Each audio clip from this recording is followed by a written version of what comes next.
House GOP leaders are trying to push a short-term spending deal to avoid a government shutdown later this week. But their plan is already facing pushback. The measure would keep the government running through February 16th. It would also reauthorize the Children's Health Insurance Program for 6 years. And it delays several Obamacare tax provisions. But it does not include a fix for DACA. Some Democrats say that is a non-starter. President Trump already dismissed one bipartisan bill to protect Dreamers. On Wednesday, Senate Majority Leader Mitch McConnell explained what would get him to bring a DACA deal to a vote. I'm looking for something that President Trump supports, and he's not yet indicated what measure he's willing to sign. As soon as we figure out what he is for, then I would be convinced that we were not just spinning our wheels going to this issue on the floor, but actually dealing with a bill that has a chance to become law and therefore solve the problem. Now a group of House members have introduced their own DACA bill. The Uniting and Securing America, or USA Act, has bipartisan support. Joining me now are Republican Congressman Will Hurd of Texas and Democratic Congressman Pete Aguilar of California, who introduced the bill. Congressman, welcome. Thanks for having us. Thank you. So, Congressman Aguilar, I'd like to begin with you. Take us through this bill. What is included in your version of this legislation?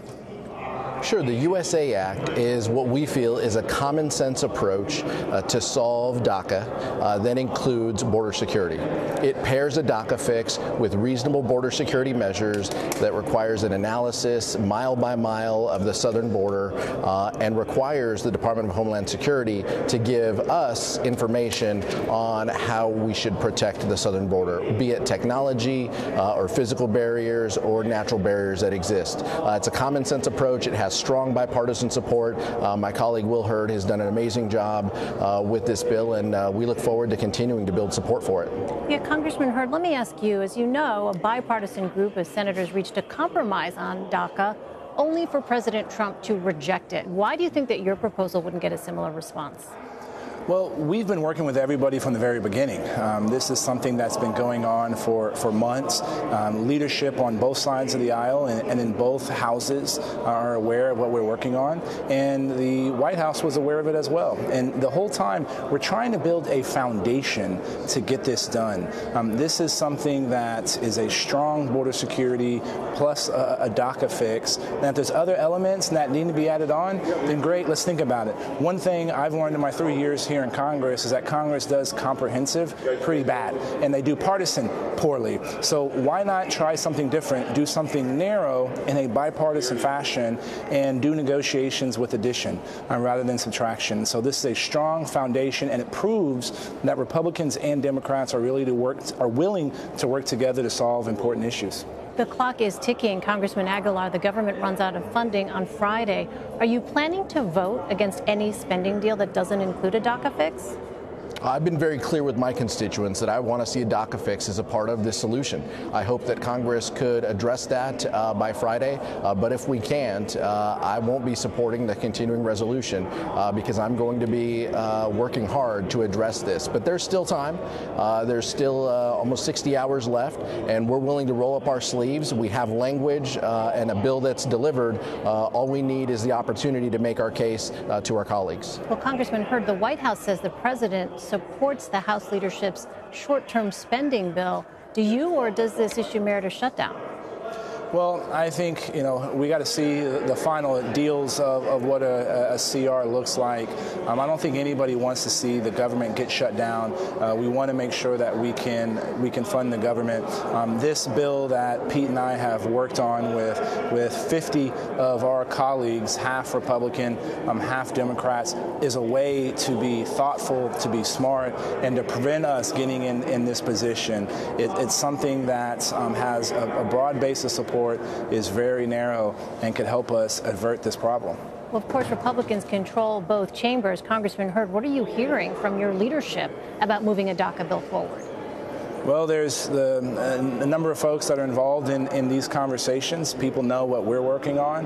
I don't think there is a final framework of a solution yet. I was hopeful that we could have gotten it done by the end of last year. I'm hopeful that in the 50 hours we have left, we can still put something together. But this is going to require a bipartisan solution, and it's going to require folks to actually work together to solve this problem and make sure that 1.2 million kids that were not brought here by any fault of their own are able to continue to contribute to our history, our culture, and our economy. Congressman Aguilar, it's our understanding that the president's chief of staff, John Kelly, sat down with the Congressional Hispanic Caucus Wednesday. You're the whip of that group. What came out of that meeting? It was a productive conversation. We appreciate General Kelly joining us, and we had a good, thoughtful conversation. But I believe General Kelly agrees, just like we do, that it's going to take a bipartisan approach in order to deliver this solution. Now, we may disagree a little bit on how many items are included in order to get this done. We feel that the strongest bipartisan approach that can move quickly is a DACA fix with border security. So we conveyed that message, and General Kelly heard us, and we appreciate him taking the time to listen to us. Do you think progress was made, Congressman? I think that there was progress made. Look, we have had multiple meetings with General Kelly in the past. Not all of them ended in a positive way, and I think this was a productive start. He knows about our bill. We gave him information. He and his team have the full text of the bill language that we're talking about. If they're serious about a DACA fix with border security, then this is the type of proposal that could pass the House fairly quickly. Congressman Hurd, the president has said any immigration deal must include funding for the wall. Your district, as you've noted, includes 800 miles along the U.S. border. Is an actual wall a reasonable demand, you think? Well, I've been fairly clear that building a wall from sea to shining sea is the most expensive and least effective way to do border security. It's 2018. The technology exists that we should be deploying along the border in order to do border security in a cost-effective way and to be efficient.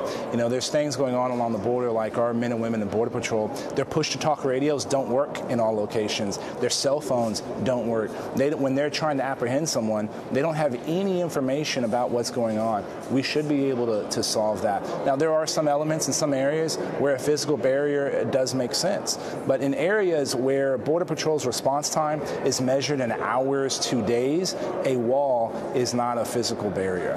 Right. It is a complex issue, to say the least. We'll be watching closely. Congressman Will Hurd, Congressman Pete Aguilar. Gentlemen, thank you both for joining me. Thank you. Thank you.